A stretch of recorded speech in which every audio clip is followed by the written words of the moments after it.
لیکن انہوں نے پھر بھی کیا کیا؟ انہوں نے حضرت موسیٰ علیہ السلام کا حکم نہیں مانا، اور واپس انہوں نے کیا کیا؟ کہا کہ تو پوچھ ہمارے لیے اپنے رب سے کہ اس کا رنگ کیسا ہو۔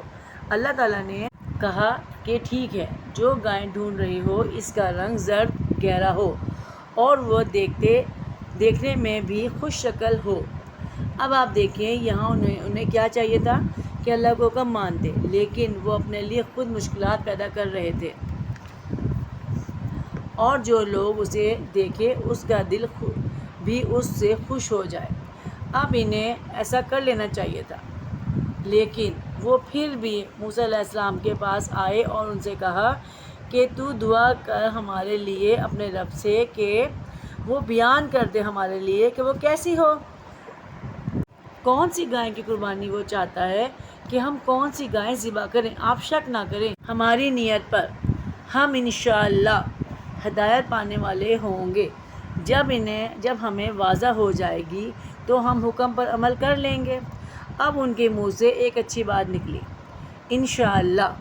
اس میں حضرت محمد صلی اللہ علیہ وسلم نے فرمایا کہ اگر یہ لوگ انشاءاللہ نہ کہتے تو یہ لوگ ساری عمر وہ گائے نہیں ڈھونڈ سکتے تھے۔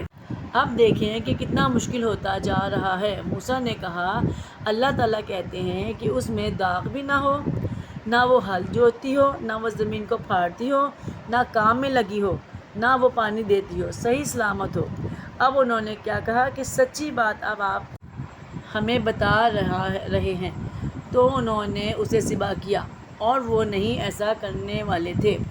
اب دیکھیں ہمیں اس میں کتنے سبق ملتے ہیں جب ہم یہ آیت پڑھتے ہیں نا، بنی اسرائیل کی آیات پڑھ رہے ہیں، یا قرآن میں جو بھی واقعات آ رہے ہیں، نصارہ کے واقعات آئیں گے، منافقین کے آئیں گے، فاسقین کے آئیں گے، تو ہر آیت سے ہمیں دیکھنا ہے کہ یہ آیت ہمیں کیا سبق دے رہی ہے، اللہ تعالیٰ ہمیں کیوں بتا رہے ہیں۔ دیکھیے اب تو کوئی نبی نہیں آئے گا، اب کوئی کتاب بھی نہیں آئے گی، تو یہ جو قصہ اللہ تعالیٰ ان کے بارے میں ہمیں بتا رہے ہیں، تو ہمیں یہ دیکھنا ہے کہ ہم اپنے آپ کو کیسے ٹھیک کریں، کہیں یہ بیماریاں ہمارے اندر تو نہیں۔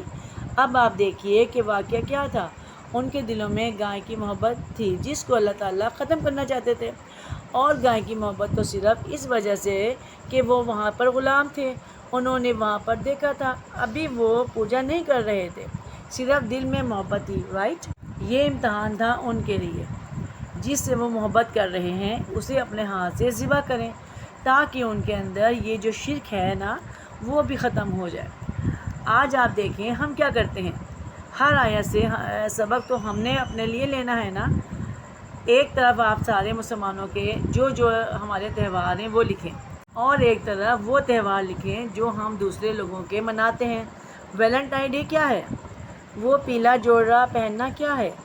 جب ہمارے گھر دلہن آتی ہے تو سائڈوں پہ سرسوں کا تیل ڈالتے ہیں، وہ کیا ہے؟ مہندی کیا ہے؟ گود بھرائی کیا ہے؟ یہ ساری رسموں کو آپ دیکھیں اور اس ایک آیت کو اس کے آگے رکھیے۔ تیل ڈالتے ہیں وہ کیا ہے؟ مہندی کیا ہے؟ گود بھرائی کیا ہے؟ اب آپ سارا بلیک اینڈ وائٹ سمجھ جائیں گے۔ ہم کہتے ہیں قرآن مشکل ہے، ہمیں سمجھ نہیں آتا۔ آپ ذرا غور تو کیجئے کہ اللہ تعالیٰ کس طرح ہمارے دل میں اتنا سا بھی شرک نہیں دیکھنا چاہتے۔ اب آپ سوچیں گے کہ گائے کی وجہ سے تو شرک نہ ہوا، ہم تھوڑی پوجا کر رہے تھے۔ اللہ تعالیٰ نے قرآن میں کہا ہے کہ یہ تمہاری خواہشات جو ہیں وہ تمہارا سب سے بڑا بت ہے، سب سے پہلے آپ کو اس کو ختم کرنا ہوگا۔ ہمیں اپنے اندر کا مسلمان انسان جگانا ہے، پھر ہمیں ان آیتوں کی سمجھ آئے گی۔ ایسا نہیں ہے کہ ہم پڑھتے جائیں گے اور گزرتے جائیں گے، کوئی فائدہ نہیں ہے۔ قرآن جو ہے نا وہ بک ہدایت کی ہے، وہ ہدایت کی کتاب ہے۔ ہمیں اللہ تعالیٰ سے دعا کرنی ہے کہ ہمیں اللہ تعالیٰ عمل کرنے والا بنا دے۔ اگر ہم ایک کلاس بھی قرآن کی پڑھتے ہیں تو آپ نے سوچنا ہے کہ آپ نے ضرور اس پر عمل کرنا ہے۔ دیکھیں اچھی بات سننا تو سب کو اچھا لگتا ہے، جتنی دیر آپ قرآن کی بات سنتے ہیں ہمیں بہت اچھا لگتا ہے، کیونکہ روح کا تعلق اللہ تعالیٰ سے ہے۔ جسم کو ہم کھانا کھلا کر موٹا تازہ کرتے رہتے ہیں، لیکن روح پیاسی رہ جاتی ہے، کیونکہ اللہ تعالیٰ نے جب حضرت آدم کو کریٹ کیا تھا نا تو اپنی پھونک ان میں پھونکی تھی، اور وہ روح تھی جو ہمارے اندر پھونکی ہے۔ اس لیے جب ہم اللہ تعالیٰ کی باتوں کو اگنور کرتے ہیں، اس کا حکم نہیں مانتے، تو وہ تکلیف میں آ جاتی ہے، روح ہماری پیاسی رہ جاتی ہے، کہتے ہیں اور ہم تکلیف میں آ جاتے ہیں۔ اللہ تعالیٰ اس دل میں رہتا ہے جو شیشے کی طرح صاف ہو جائے گا۔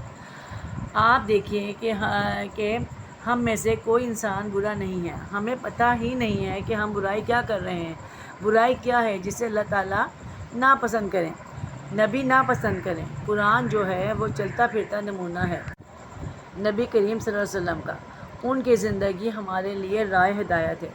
دیکھنا ہے کہ وہ شادیوں میں ان کا کیا رویہ تھا، غم میں وہ کیا کرتے تھے، ان کی زندگی میں سارے لمحے آئے ہیں، ساری اپس اینڈ ڈاؤن آئے ہیں، ان میں وہ کیا کرتے تھے، ان کی بیویاں کیا کرتی تھی، ان کی بیٹی کیا کرتی تھی، صحابہ کرام کیسے رہا کرتے تھے، وہ کیا کرتے تھے، وہی گائیڈنس ہے ہونی چاہیے ہمارے پاس۔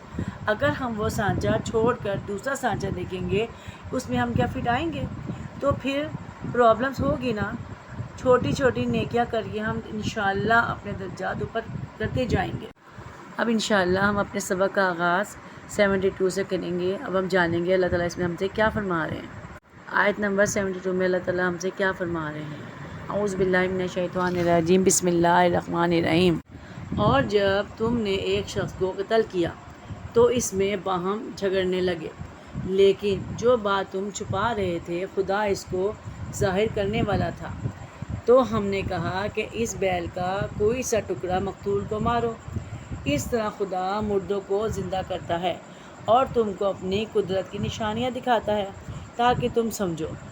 پھر اس کے بعد تمہارے دل سخت ہو گئے، گویا وہ پتھر ہیں یا ان سے بھی زیادہ سخت۔ اور پتھر تو بعض ایسے ہوتے ہیں کہ ان میں سے چشمے پھوٹ نکلتے ہیں، اور بعض ایسے ہوتے ہیں کہ پھٹ جاتے ہیں اور ان میں سے پانی نکلنے لگتا ہے، اور بعض ایسے ہوتے ہیں کہ خدا کے خوف سے گر پڑتے ہیں، اور خدا تمہارے عملوں سے بے خبر نہیں۔ مومنو، کیا تم امید رکھتے ہو کہ یہ لوگ تمہارے دین کے قائل ہو جائیں گے؟ حالانکہ ان میں سے کچھ لوگ کلام خدا یعنی توریت کو سنتے، پھر اس کے سمجھ لینے کے بعد اس کو جان بوجھ کر بدل دیتے رہے ہیں۔ اور یہ لوگ جب مومنوں سے ملتے ہیں تو کہتے ہیں ہم ایمان لے آئے ہیں، اور جس وقت آپس میں ایک دوسرے سے ملتے ہیں تو کہتے ہیں جو بات خدا نے تم پر ظاہر فرمائی ہے وہ تم ان کو اس لیے بتا دیتے ہو کہ قیامت کے دن اس کے حوالے سے تمہارے پروردگار کے سامنے تم کو الزام دیں۔ کیا تم سمجھتے نہیں؟ اللہ تعالیٰ میرا پڑھنا اور آپ کا سننا قبول کرے۔ اللہ حافظ۔